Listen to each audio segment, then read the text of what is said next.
Hey everyone, it's Daniel Benton here, and today is the last episode of our Planet Destruction series. Today we are going to be covering just the final tweaks to our scene. We're going to be adjusting some shaders to make our planet really shine and just fix some of the issues with how it lights. We're also going to be going over some compositing just briefly, and we'll be doing the final animation and output of our animation and compiling it into a video. So let's get into it. So we'll go to render view, which is here, where we chose our rendering engine. First, we'll do a single frame render in cycles, just so that I can show you some compositing to sort of add the bloom that we had in EEVEE. So let's do that now. Press F12 to render. Alright, and we're back.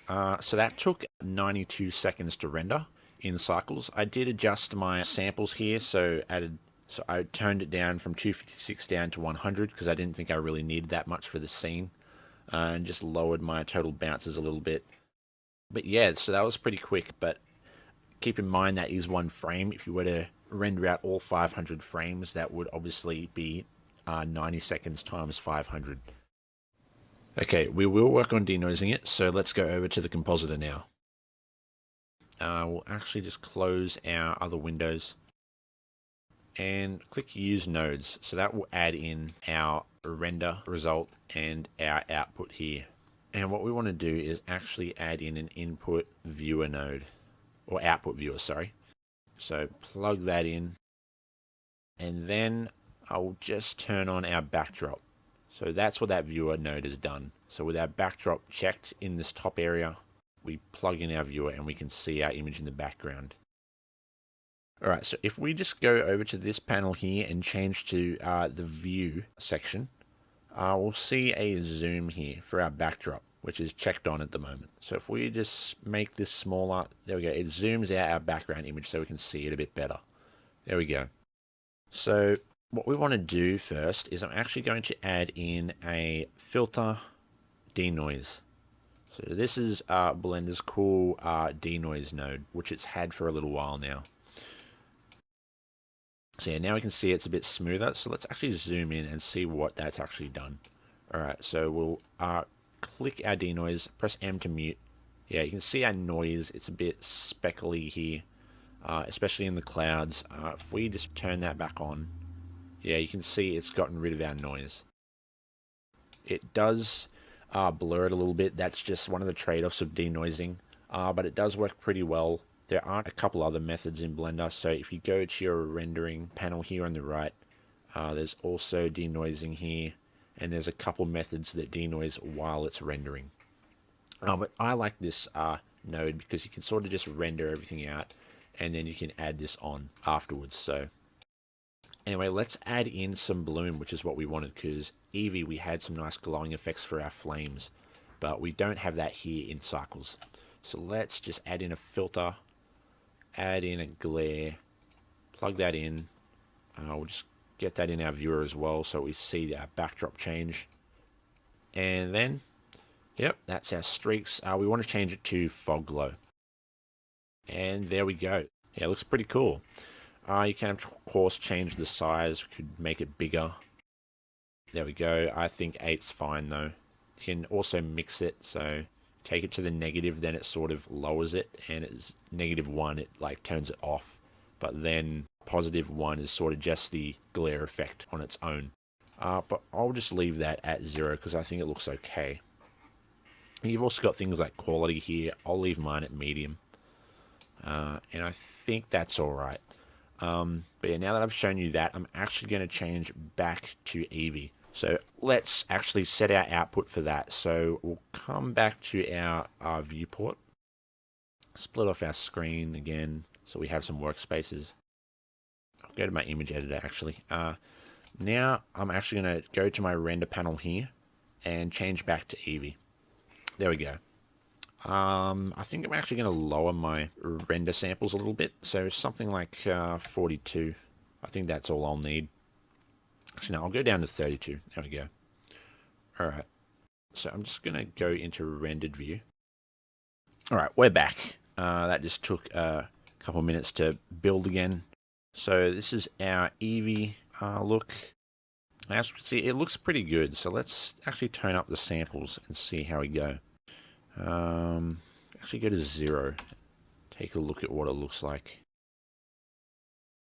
Yeah, it actually looks pretty good at 0, so you could render it that if you like. Some weird things happening though.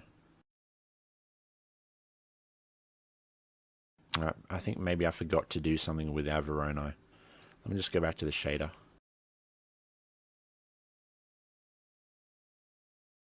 Alright, so it's actually taking quite a while to build each time I make a change in EEVEE. So I'm going to just quickly swap over to cycles while we update our shader. Because I notice there's actually a bit of an issue. So especially, it's not so visible in cycles. Because cycles sort of manages it. But in EEVEE, what we saw for a moment before was some of our flame arms from our Veroni were actually like pitch black. And that's actually because some of them were in the negative value. And sometimes that creates this really weird dark look, which is incorrect and absolutely not what we want. So to rectify that, what I've actually done is hit this clamp button on our subtract. So in our cloud material, where all our ashes, our flames, and our clouds are, so if we come in just where our flame masks are, so our flame main and our flame arms, that's where we've like created our line which masks between our ashes and our clouds.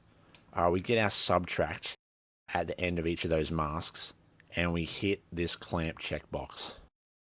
So make sure those are checked on, and that will eliminate that issue. Because basically what clamp does is it clamps to the values of 0 and 1. Whereas when that's not active, the math nodes work with infinite values. So now that that's clamped, that is going to work correctly now. Alright, so now we'll actually set the output. So we'll go back to EEVEE and set our render settings. And I'm going to go something like 30 samples because we realized that we actually didn't need to go that high for the scene to look good. Alright. Alright, I'm pretty happy with that. And that's pretty much everything. So we'll just go to our output tab now, which is just below the render tab here. So come to this sort of printer icon, and then this is where our frames are. We've got frame 1 to 500. So we'll go to rendered view, and we'll set our sort of frame range. So we'll just swap back to cycles quickly so that we can take a look in our rendered view so it doesn't take too long to generate. Alright, press 0 on the numpad to go to camera view, and we'll just see where we want our animation to finish. I'll probably go to something like 260. There we go. Alright, I'll just set that here, 260. And I'm going to change my frame end here. So change that to 260. There we go. Alright, we'll save that. And so we've got our frames that we're going to render. If we come to our output again. And then we're going to go at 24 FPS, that's fine. 1920 by 1080 is our resolution. And then, yeah, we'll set our output. So we're going to do PNGs because that's a good image format, just so that we can get our image sequence to begin with. And then we'll come back in when it's finished and compile out frames into a video format. Alright, set that to RGB because we don't need the alpha. And then we'll just set a destination for this. So go to probably desktop, new folder, and name it Planet Destruction. And then probably give it a name. So that, and this is basically going to name each of our files and then put the frame number on them. Alright, there we go, and that's done. So now that we've got our destination, all our frames are going to go to that folder. Alright, now just before we render, I'm actually going to check a couple of things. Let's go to rendered mode. Alright, I'll just go back to the start of the timeline so that we get rid of our ashes. Okay, now we can just see our normal planet at the beginning of our animation. And let me just raise up my viewport samples because it's a bit low. Everything's a bit noisy. That's a bit better. Now, one thing that's been bothering me is actually my clouds. So let me just fix them up. I'm going to actually change the, go to our clouds over here. I'm actually going to adjust our mask for our clouds. Just sharpen them a bit.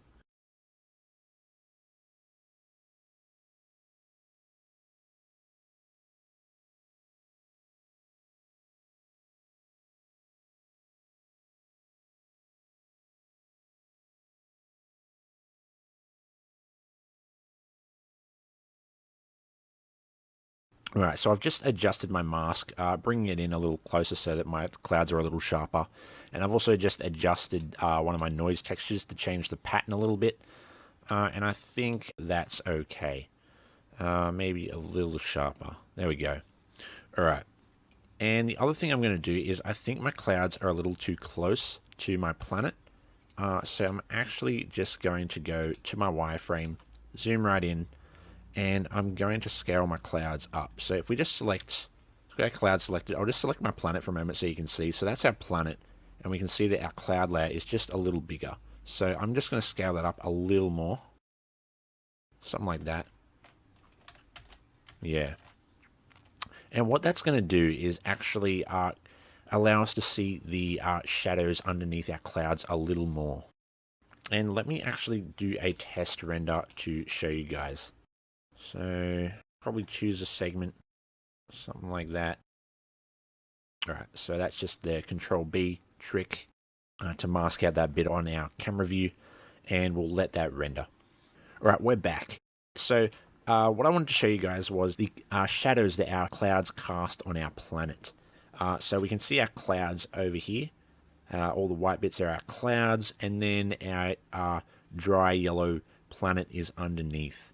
And you can see that we sort of have some shadows, like there's a little bit of a dark bit right beside the cloud there, another bit there, and you can sort of see the shadowing coming through. And that's actually more accentuated now that our clouds are further away from our planet. So scaling our clouds up has made that effect more visible, which I think gives the clouds more depth.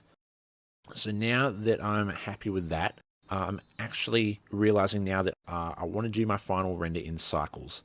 I was going to do it in EEVEE, but because I've realized that that's one of the things that actually doesn't really show up very well in EEVEE because of the blending mode of the shader and how like blend shaders or transparent shaders work in EEVEE. The shadows don't really cast onto our planet, so we're not really going to get that sort of shadowing effect from our clouds to our planet. So everything else works in EEVEE, and it does give pretty good visuals. It just doesn't have as much depth in the clouds because those shadows aren't being cast. Cycles will produce the most realistic result, obviously, because it's a ray tracing engine, and that is what we are going to see our final product in. Alright. So now the other thing I wanted to adjust was my atmosphere. That's another thing that was bugging me a little bit. So let's just bring it in. We've had it hidden this whole time. So come into the outliner up here, press the I. There you go, now it's visible again. I'll just save this for a moment. All right. Now we just want to adjust my atmosphere material. Because one thing that's been bugging me is actually the masking or the gradient of my atmosphere. So we have it tapering off at the edge here just to give it some more realism, and that's what we wanted. But I actually don't think it's happening enough. We only really see it if we zoom right in, but if we zoom out, it still looks quite sharp and unrealistic, as you can see here. Alright, so I'm just going to play with the atmosphere material. We just need to adjust this color ramp here, which is acting as our gradient between transparency and our actual atmosphere shader. So bear with me while I do that.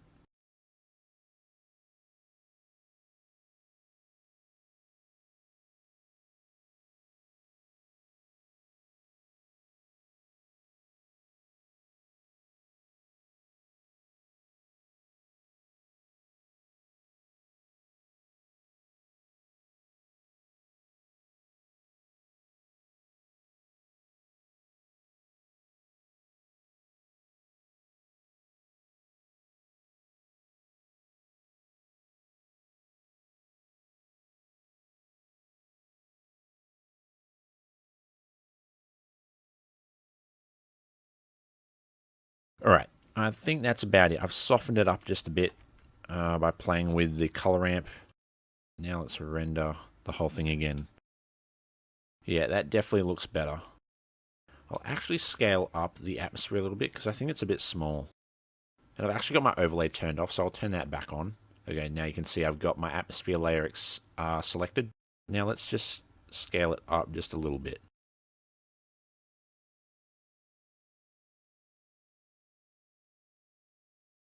Alright, I'll save those changes. Alright, so now that I'm happy with the atmosphere layer, the last little change I'll do before you render is actually increase the density of my atmosphere layer, because I think it's a bit thin. So that's just with our multiply here. Let me increase that.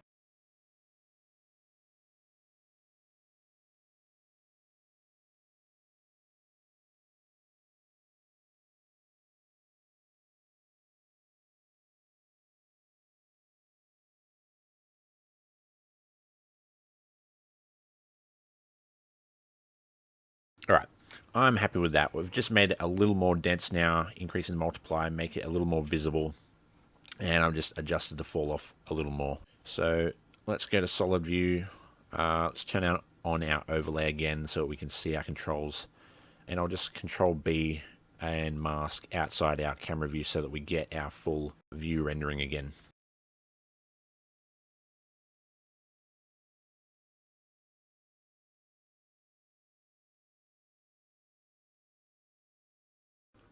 Alright, so last thing I want to do is I actually think I want to adjust my camera. Because I think our planet is a little too close to our camera. So if I just pull over our viewport, so yeah, I think the planet is taking up too much of the frame. So I think I'm just going to give it a bit more breathing room. So I'm going to press G to grab while our camera is selected. And in the camera view, if we just press the middle mouse while grabbing, then we can actually move our mouse to zoom. Alright, so zoom. Yeah, something like that, just to make the planet a bit smaller. Alright, that feels appropriate. So let me just save that. And we'll give it a test render. Alright, so that's our result here. It's looking pretty good. And our world is now not taking so much space up on our screen. And I think that's framed pretty well now.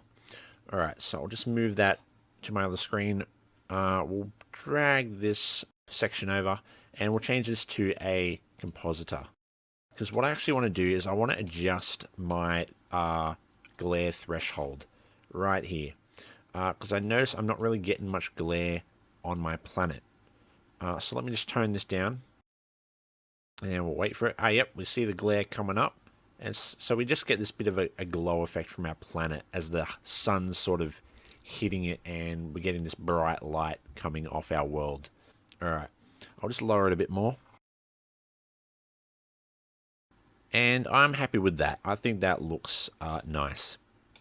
Alright, another couple things is I just want to make sure my subdivision levels are set for my render.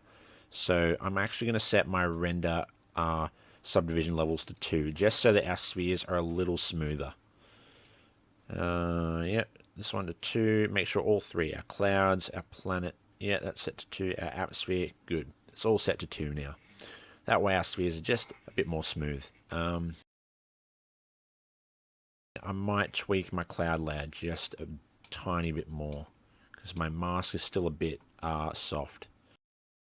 Alright, one moment.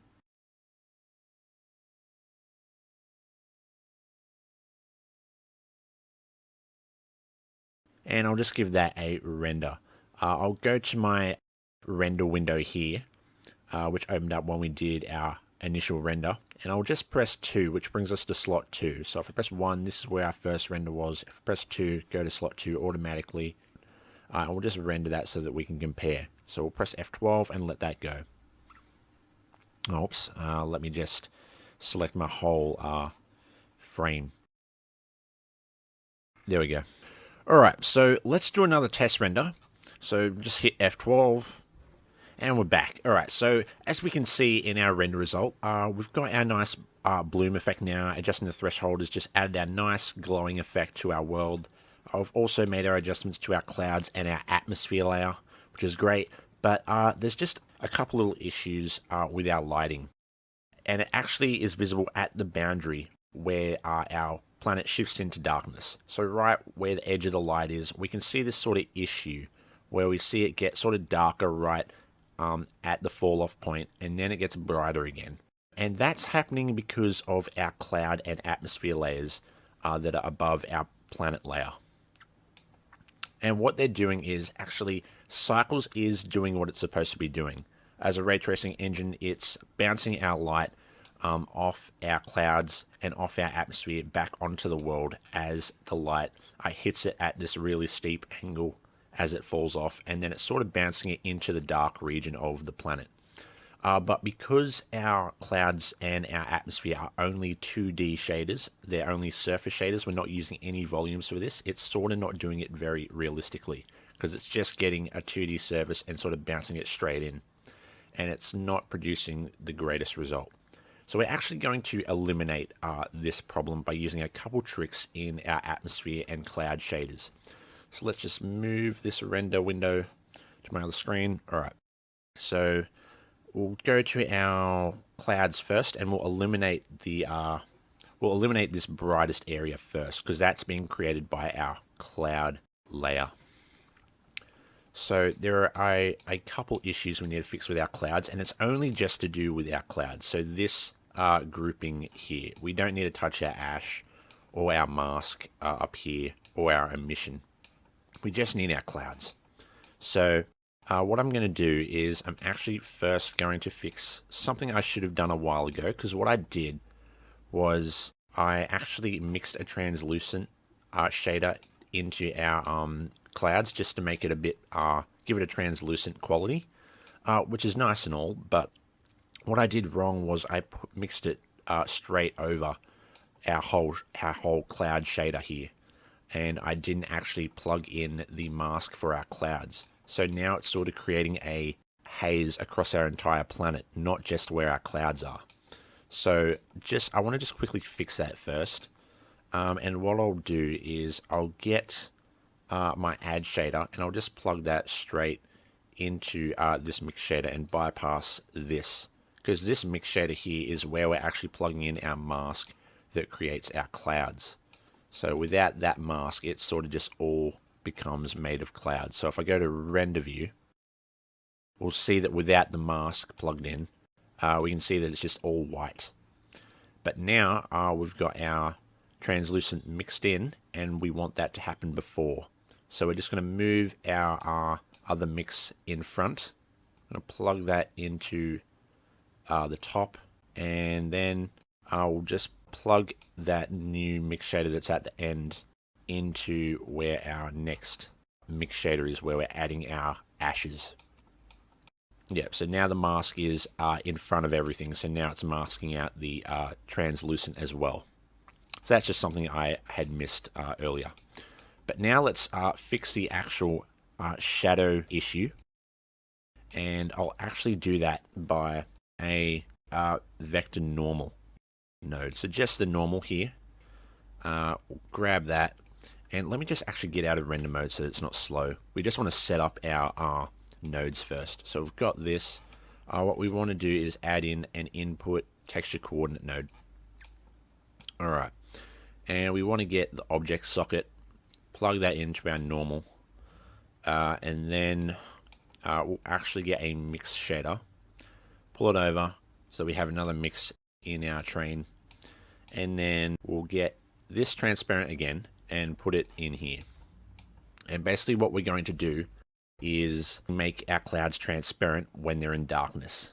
So we're basically going to eliminate the cloud layer in the dark part of our planet so that it doesn't create that problem anymore. So let's continue with that. So I'll just plug in, we want to plug the dot into the factor, and then I'll actually grab in a color ramp so that we can control the fall off. Now I'll just get that color ramp actually and plug it into our main output, and then we'll render and see what it looks like. Alright, and you can see it's sort of creating this line along the middle of, or the equator of our planet. So it's not following the light yet. To make it follow the light, we want to actually go, where's our node? Here it is. We want to go to object in our texture coordinate, and we want to select our sun lamp. But the problem is our sun lamp is actually sort of off center, because what our texture coordinate is now doing, that it's following our sun lamp, is it's also following the position of our sun lamp. And because our sun lamp is sort of away from our planet, it's not really giving us that gradient anymore. So if I just go to my object properties, just here, and if I go to location on my sun lamp, and I just zero everything out, so just click and drag down to select everything and click 0 and enter. Now our sun lamp is zeroed out. And the reason why I'm not worried about the position of my sun is just because it being a sun lamp and all, it only cares about the rotation. So it can be moved anywhere and the light will appear the same. But now that it's actually in the same space as our planet, we can see we're getting our sort of gradient back again.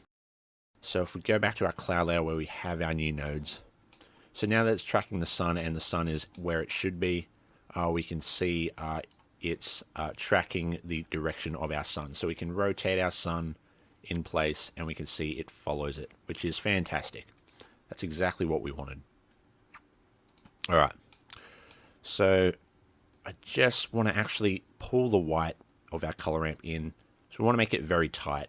Otherwise, our clouds are going to be very transparent and almost invisible, close to our light fall off. But we want them to be sort of be visible the whole way until it gets into darkness. So I'll make it very sharp there. And I think that should do fine. All right. Now let's plug in our main shader again. And we'll see our clouds have actually disappeared. So that's because our transparent is the wrong way around. So if we just flip these two shaders, make sure our transparent is in the top, we'll see our clouds reappear. And that little problem we had is now gone. We don't have that weird line that we had. If I come back to my render panel, we don't have that weird line there. We just have this softer area which is created by our atmosphere layer. So we're going to fix that now. So go to the atmosphere layer. All right. Now we got to find it. A cool trick if you suddenly get into like a material and you're really far away from your nodes, if you just click A to select all, which will select all your nodes, and then you click the full stop on the numpad, it will track straight to your selection. So there we go. Now we've found it, even though like we were off somewhere in the distance. I can just press full stop after selecting everything and we can see our stuff. All right. Now, let's eliminate that same problem with our atmosphere. I'm actually going to go back to the clouds and duplicate the stuff because it's the same trick. So let's just duplicate those nodes and the mix shader and the transparent. Copy. And then go to our atmosphere and go back to everything and paste. Oops. Yeah, so it's put them over here. Let's move that over. And we'll just get this stuff here, get our mix here. We'll actually get rid of the transparent because we've already got one nearby here. We'll plug that in. And then plug the end shader of our atmosphere in. And then the surface. Alright, and we can see again it's the wrong way around. Our atmosphere has disappeared in the light side. So we just want to flip that around. And there we go. Now our atmosphere is visible again on the light side. And now it's not creating that issue anymore. So now we've completely eliminated those problems, which is great. So we'll go back to our camera view with numpad 0. Okay, that's looking really cool. There's one other effect that I want to add, and we're going to add this onto our atmosphere layer. So we'll just add in another shader. We'll do a add shader this time. And what we want to add is a emission shader. And what I'm going to do with this emission shader is I'm actually going to simulate the effect of volumetrics as we get to the boundary between our light side and our dark side. So basically, because of the atmosphere, the reason why the sky sort of gets red at the end of the day is because the sunlight actually has more distance to travel through the atmosphere. So, and the atmosphere actually sort of bends the light, and so we get to the lower end of the light spectrum. If you look at the electromagnetic spectrum, we have violet light on the higher frequency side of the visible light spectrum, and then we have red all the way at the bottom. And that's why the sky becomes red at the end of the day, because the sun is actually traveling through more atmosphere at an angle towards your eye. And we want to create that same effect at the boundary between our light and our dark side. We want to sort of have our blue or pale blue atmosphere that we've made sort of tint towards a warm color as it gets right into the darkness. So that's the effect we're going to make with this emission. So let's actually get a gradient texture. So texture gradient, and then I'll actually press Control T to map this. Object should be fine, so let's drag in the object socket. Then I'll actually plug that into the strength and get a color ramp. Alright, so now we actually want to make sure that we actually go to our texture coordinate and we select our sun lamp. Same trick as with our other shaders. But we can see using our gradient texture, it's sort of happened at a different angle. So if we just go to rotation Y and set that to 90 degrees, there we go. Now that's facing the direction of the light. Now let's actually pull in our gradient, because what I want is to actually have just a gradient line here, because we only want our emission to really affect the light boundary. We don't want it here, and we don't want it in the dark side.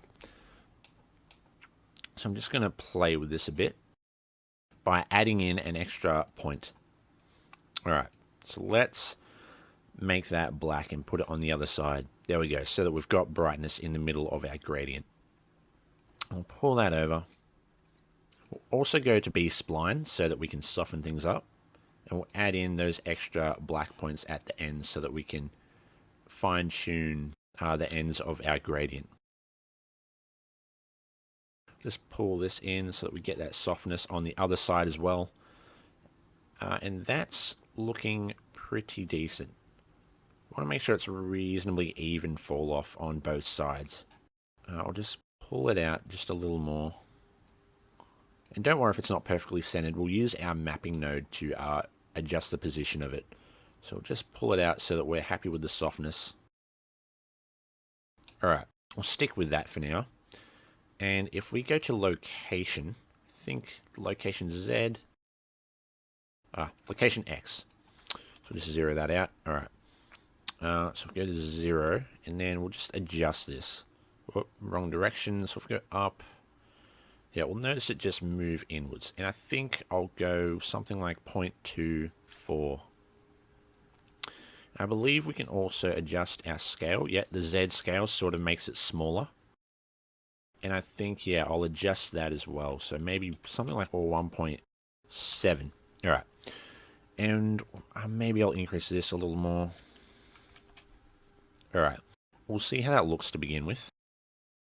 And what I'll do is I'll put a math node at the end right before our emission shader. And we'll set it to multiply so that we can control the overall strength. And I'll put it to something like 0.1. Make it even weaker than that. Alright, I'll just save this. And yeah, we're not done yet. We still want to actually affect the color so that we have it gradiate between our sort of lighter blue atmosphere and into a more reddish color. So we'll get another color ramp and plug that into our gradient texture, and then we'll plug that into the color. What I'll do is I'll just click this drop down and reset my color ramp, and then I'll set my colors. So I'll set a red color and a color that's more like my pale atmosphere, something like that. And there's our effect there. Let's just plug that straight in to our output so that we can see what it's doing. Alright. Maybe try B-spline. There we go. Alright. So that's at our boundary. Let's plug the main shader back in and see what it looks like. Okay, a bit sharp for my liking. Let me just pull the red back. Maybe remove that. And then pull in our blue. Alright. I'll just adjust my main gradient again, so we can soften it a little more. Okay, or something like that. And then I'll make it a bit brighter so that I can see what's actually happening. Alright, that looks like it's about on the boundary. And what we're doing here is we're getting further away from realistic rendering because by adding this little effect in. But it's sort of good to do that from time to time so that you can fine-tune a specific effect that you want when you sort of can't do it realistically and cheaply at the same time. Because this effect is just really quick and really cheap to do. And it looks kind of interesting. Alright, so that's about where I want it to be. Maybe I'll adjust our scale so that we soften it up a bit. And let me lower the intensity. Okay. I'll move it up because I think it's a bit too far over to the dark side now. Alright, I'll leave it at that. I'll lower the intensity till I'm happy with it. And we'll just adjust our color till we're happy with it. Yeah, I think I'm pretty happy with that. Yeah, and we can see that red effect right at the edge, which looks pretty cool. Then it tapers off. So, yeah, that's quite nice. If we mute that, we see what it looks like without it. So yeah, it looks kind of boring. Just go straight into black, no questions asked. But then we add it in, and yeah, it's sort of cool. And it has this sort of haze right at the edge, which is very cool. Alright, just one last little thing we need to do for our emission strip. If we look at the edge of our planet just here, so we'll just come right over to the edge, and we need to make sure we're looking at a bit where the emission is at the edge of our strip. If we turn the overlay off here, just to remove our glowing outline, we can see that there's actually an issue with our little emission section. So we've actually got our emission just as a surface shader, so it's actually appearing just as a hard edge right at the edge of our planet, which obviously doesn't feel very atmospheric or volumetric. But the point was that we weren't using volumetric shaders, we've just been faking the volume effect with gradients like we did a few episodes ago with the atmosphere, here with our layer weight and our color ramp. So we want to repeat that effect again with our emission shader, because for the moment it's just a hard surface shader with no fall off. So what I'll do is I'll just duplicate this color ramp, and I'll just turn off my rendering for a moment. So just press Z in the viewport and go to solid view, just so that everything speeds up. And I'll plug in my original layer weight that we use for our atmosphere into this new color ramp, and we want to keep this color ramp mostly the same, because basically what this was doing is this is our brightest point here toward the edge of our atmosphere, and then this part getting darker towards the right is actually the edge fall off. So it's the fall off here where it gets thinner and thinner like a real atmosphere. It's that effect we were trying to create, and that's what that darkness does here. Towards the left though is the atmosphere getting less dense toward the middle, where you're looking more front on towards the planet as opposed to a steep angle like around here. So it falls off right at the edge, and then it also falls off slowly toward the middle. And we want to get rid of that middle fall off, because when we plug it into our emission, we still want to have the same strength of our emission along the middle of our planet. We just want the fall off on the edge. So I'm going to keep the left part white so that that doesn't lower our strength in the middle, but we want to keep the right side where it falls off on the edge of our planet. So we'll just move this up a bit, and this is just going to keep the middle. Alright, so I'll duplicate this multiply, pop it in front, and then plug in this color ramp, and that's just multiplying our current emission effect with this new layer weight, which is adding our fall off. And so if we go into render mode, there we go, we can see that that issue, if we zoom in, is now gone. So if I just mute this multiply, we'll see what it looks like before. Yeah, we've got this hard edge there, not what we want. And then we unmute it and we see, yeah, it's working. It's got this nice fall off like the rest of the atmosphere now. Don't worry about this rough patch. That's just the faces and the low poly faces showing through. We can fix that by increasing our subdivision levels. We've just kept it low for the viewport for performance sake, but for the final render you can always put it up. We've got it higher at 2. But yeah, that problem is now eliminated, and we can do a test render. Press F12. Alright, and we're back. So yeah, we can see our new render, and it's looking pretty cool. We've got our new emission effect here, creating that shift into the red right before the darkness, which is nice. And we've eliminated all our shadow issues, which is awesome, just with those 2 little hacks we did in the atmosphere and the clouds. And our edge problem has been eliminated as well, so we've got this nice fall off all around our atmosphere. And yeah, it's pretty cool, and yeah, I think that effect's done. Of course, it's not going to work perfectly in every circumstance, because we've only got one sun lamp going in one direction, and our sun lamp is centered with our planet. It makes all those effects work. I haven't yet figured out how to make it work when your sun lamp isn't centered, so if you wanted to do the same trick with a planet that was sort of off center from where the sun is, I'm not yet sure how to do that. Hopefully we'll be able to figure that out in the future. But yeah, just with one planet, that effect works really well, and it's cool because we've done it really cheaply and without using any volumetrics. It's all just surface shaders. So now that that's done, we'll get on to the final animation. So we've got our keyframes set. If we go to render mode, we'll go somewhere like frame 160. Yeah, there we go. We can see our animation starting to happen. Alright. So I'll probably cut in my first 40 frames just so that we don't have to render as much, because nothing really happens for those first few frames. Okay, it starts at like frame 80. Okay, we'll actually push it up to frame 70 then. There we go. That way we don't have quite as much that we need to animate or render. Cool, now that we've got our frame range set, let's save that. And earlier I went over the output, so we basically set the folder that all our frames are going to go to. So everything's set up. We've adjusted our compositing and our shaders, and we're happy with our camera view.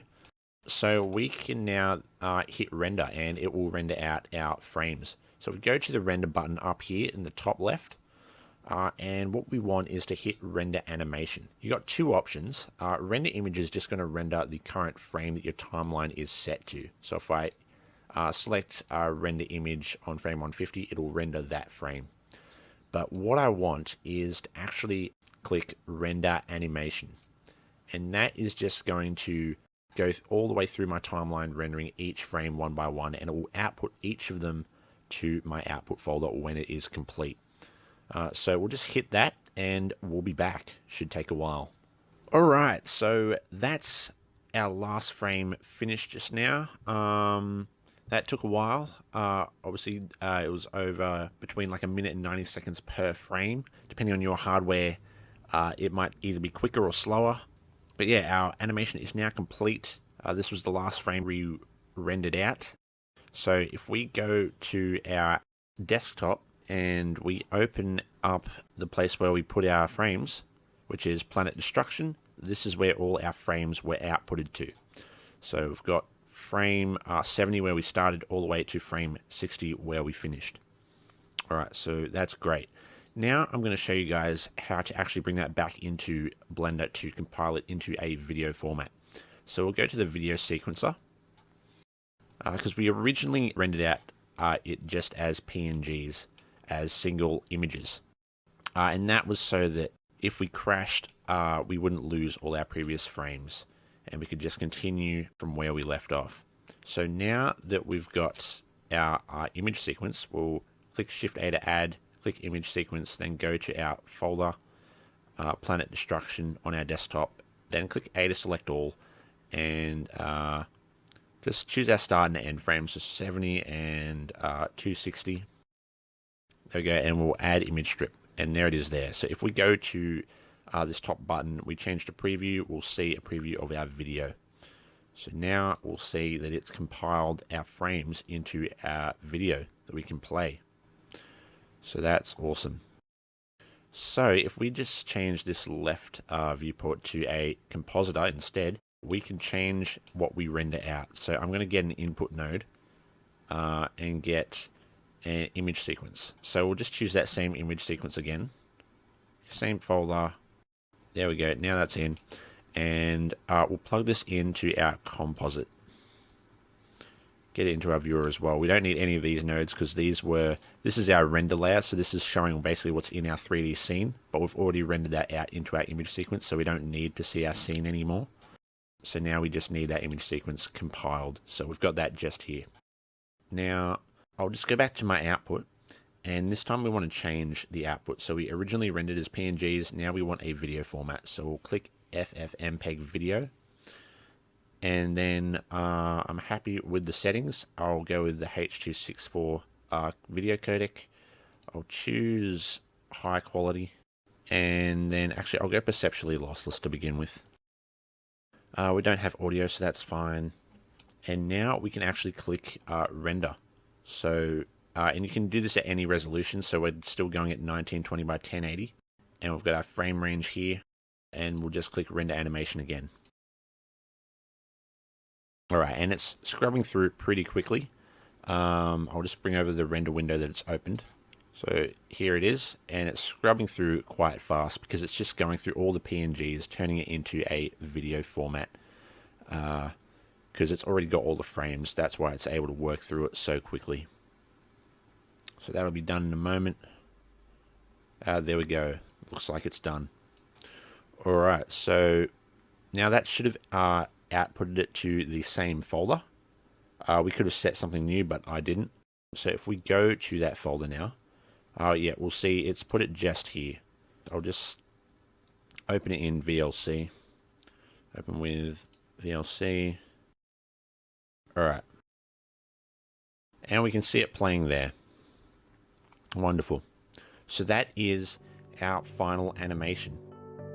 Alright, so that concludes this series. I hope you guys enjoyed it.